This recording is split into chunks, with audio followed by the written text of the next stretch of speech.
Hello everyone, कैसे हो आप सभी लोग। मैं आपको अपने यूट्यूब चैनल में स्वागत करती हूँ।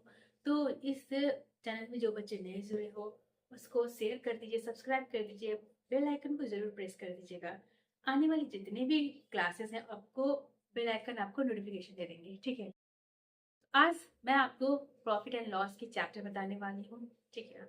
तो प्रॉफिट एंड लॉस बहुत इंपॉर्टेंट टॉपिक है जो आपके बैंकिंग एग्जामिनेशन में बहुत अच्छा खासा नंबर कवर करता है, ठीक है। तो आज प्रॉफिट एंड लॉस है। प्रॉफिट एंड लॉस में आपको एक चीज में ध्यान देके बताना चाहती हूँ कि what is profit and what is loss. लाभ क्या है और हानि क्या है। अगर आपको कोई भी चीज एक्स्ट्रा मिल रही है तो वो लाभ है, और कोई चीज आपको जितना उससे भी कम मिल रहा है वो हानि, ठीक है। तो प्रॉफिट है, लॉस इसी को कहते हैं, ठीक है। तो प्रॉफिट मतलब जो आपको एक्स्ट्रा मिल रहा है, लाभ मतलब जितना है उससे भी कम मिल रहा है उसको हानि कहते हैं, जिसको लॉस कहते हैं। अब हम बात करेंगे कॉस्ट प्राइस और सेलिंग प्राइस के बारे में। कॉस्ट प्राइस, अगर हम कोई नोटबुक खरीदते हैं, सपोज करके एक नोटबुक लिया 150 रुपीज की, तो ये आपका कॉस्ट प्राइस। अब इसको हम सेल कर रहे हैं 200 रुपीज में, तो ये सेलिंग प्राइस, ओके। कोई भी नोटबुक खरीदते हैं 150 रुपीज की, देन क्या हो जाएगा, ये कॉस्ट प्राइस। एंड कोई भी इसको सेल करेगा, या मैं करती हूँ कोई और करता है 150 की जगह 200, that is called selling price. Margin कितना का हुआ, 50 रुपया, ठीक है। 50 50 रुपीज का यहाँ पे डिफरेंसेस हुआ, ठीक है। 50 रुपीज का यहाँ पे डिफरेंसेस हुआ, मतलब कि 200 selling price, 150 is your cost price. तो प्रॉफिट निकालना होगा तो सेलिंग प्राइस माइनस का कॉस्ट प्राइस, ठीक है। अब हम बात करते हैं लॉस की। लॉस क्या हो जाएगा, लॉस अगर होता है जैसे 150 का नोटबुक मैंने खरीदा और उसको सेल कर रही हूँ 100 रुपीज में, तो ये हो जाएगा लॉस, ठीक है। ये हो जाएगा लॉस। तो ये कहता है कि 150 का खरीद के आई, ठीक है ना। 150 का खरीद के आई और बेच रही हूँ कितना, 100 में, इसको कहते हैं लॉस। क्या कहते हैं, लॉस। तो एक चीज आप ओवरव्यू कर लो कि प्रॉफिट और लॉस, देखिए प्रॉफिट बराबर क्या कहेंगे, प्रॉफिट बराबर selling price minus cost price, ठीक है। Getting my point. प्रॉफिट बराबर कहते हैं selling price minus cost price. अब लॉस का बताते हैं, लॉस क्या कहते हो, लॉस बराबर हो जाता है cost price minus selling price, ठीक है। इतना तो समझ में आ गया। इसी से निकल के आता है प्रॉफिट प्रतिशत। प्रॉफिट प्रतिशत बराबर हो जाता है प्रॉफिट बाय सीपी इंटू 100, ठीक है। और लॉस प्रतिशत, लॉस प्रतिशत मतलब लॉस बाय सीपी इंटू 100, ये हो गया लॉस परसेंट। तो प्रॉफिट परसेंट और लॉस परसेंट में हम एक चीज सामान्य देखें कि दोनों का कैलकुलेशन जो होता है बाबू, वो होता है कॉस्ट प्राइस में। किस में होता है, कॉस्ट प्राइस बराबर क्या होता है, सेलिंग प्राइस बराबर सीपी इंटू क्या कहते हो 100 प्लस माइनस प्रॉफिट या लॉस परसेंट और 100, ठीक है।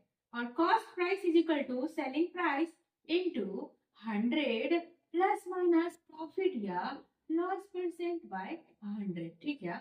यही आपका फॉर्मूला है which is very important in your examination, ठीक है। अब हम बात करेंगे आज का क्वेश्चन की तरफ।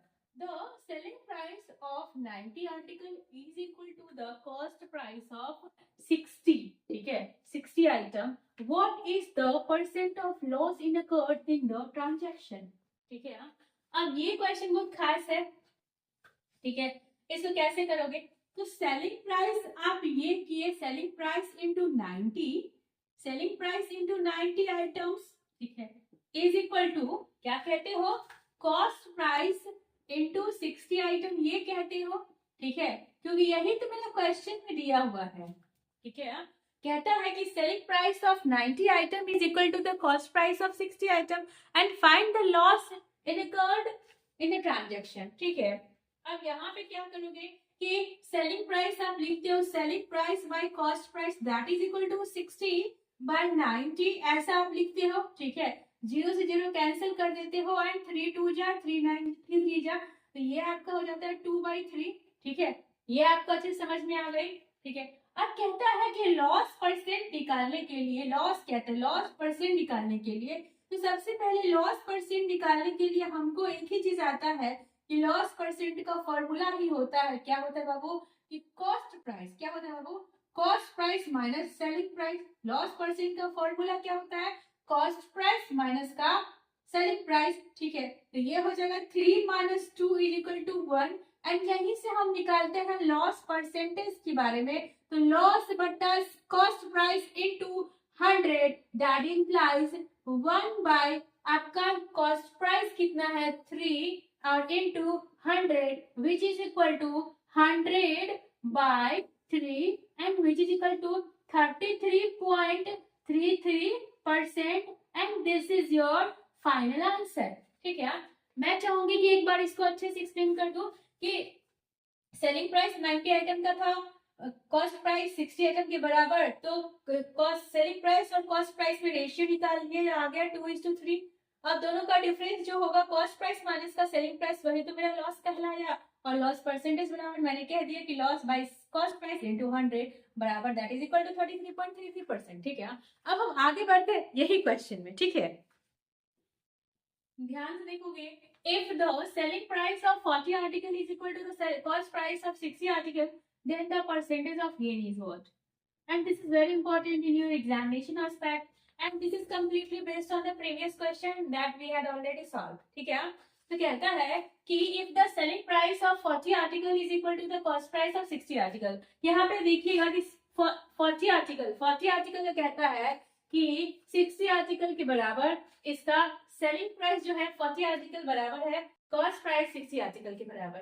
ठीक है, तो कहता है कि सेलिंग प्राइस जो है वो किसके बराबर है? 40 के बराबर। और कॉस्ट प्राइस जो है किसके बराबर है? 60 के बराबर। तो selling price by cost price is equal to 60 by 40। अब यहाँ पे क्या कहेंगे कि 3/2 कह सकते हो, क्योंकि 0 0 कैंसिल और 3 और 2 जा। ठीक है, अब ये बहुत खास है। ठीक है, बहुत खास इसीलिए है क्योंकि इसमें आपको प्रीवियस क्वेश्चन की तरह सब कुछ है, नो डाउट। ठीक है, प्रीवियस क्वेश्चन की तरह सब कुछ है। अब इसे हम क्या करते हैं कि प्रॉफिट निकालते हैं। तो प्रॉफिट बराबर मेरा कहता है कि सेलिंग प्राइस में से कॉस्ट प्राइस को आप घटा दोगे तो ये आपका आ जाएगा प्रॉफिट। ठीक है, अब इसी से कहा गया है कि प्रॉफिट प्रतिशत बराबर प्रॉफिट बट्टा सीपी इनटू 100। और याद रखिएगा स्टूडेंट्स के प्रॉफिट और लॉस कुछ भी निकालोगे प्रतिशत में तो वो कॉस्ट प्राइस पे ही निकलेगा। ठीक है, ये बराबर हो जाएगा 1 बाय सेलिंग प्राइस 2 इंटू 100 और ये आ गया, कितना आ गया? 50% इज योर करेक्ट आंसर। ठीक है, 50% इज योर करेक्ट आंसर। ठीक है, तो मैं आपसे एक ही बात कहूंगी कि आप जब भी किसी भी टीचर का क्लास देखते हो तो अगर आप पहले से पढ़ चुके हो तो वीडियो को पॉज करके सेल्फ सॉल्व करिएगा, खुद ही सॉल्व करिए और तब जब बन जाए देन फाइन, अगर नहीं बनती उसके बाद क्वेश्चन का सॉल्यूशन देखिए। ठीक है, इससे होगा क्या कि आपका रिवीजन हो जाएगा। ठीक, थैंक यू स्टूडेंट, बाकी बात हम नेक्स्ट क्लास में करेंगे। एंड जितने भी क्लासेस मैं यहाँ पे पढ़ाई हूँ वो आप ज़रूर देखिए। और यहाँ पे मैं बहुत अच्छा काम कर रही हूँ कि मैंने कुछ श्लोक यहाँ पे मैं श्लोक के बारे में बताया है। आपसे एक रिक्वेस्ट है कि आप उन श्लोक को भी आप ज़रूर सुनना। हो सकता है कि आपकी लाइफ में 0.1% परिवर्तन लाए। एंड कहते हैं ना कि a decimal can change the whole value. Okay, तो आपकी लाइफ में वो जो श्लोक की बातें हैं कहीं आपको सकारात्मक ऊर्जा प्रदान करे। तब तक के लिए मुझे दीजिए इजाजत, कल मिलते हैं, अच्छे अच्छे क्वेश्चन को लेके आऊंगी प्रॉफिट एंड लॉस का। Thank you and have a nice day.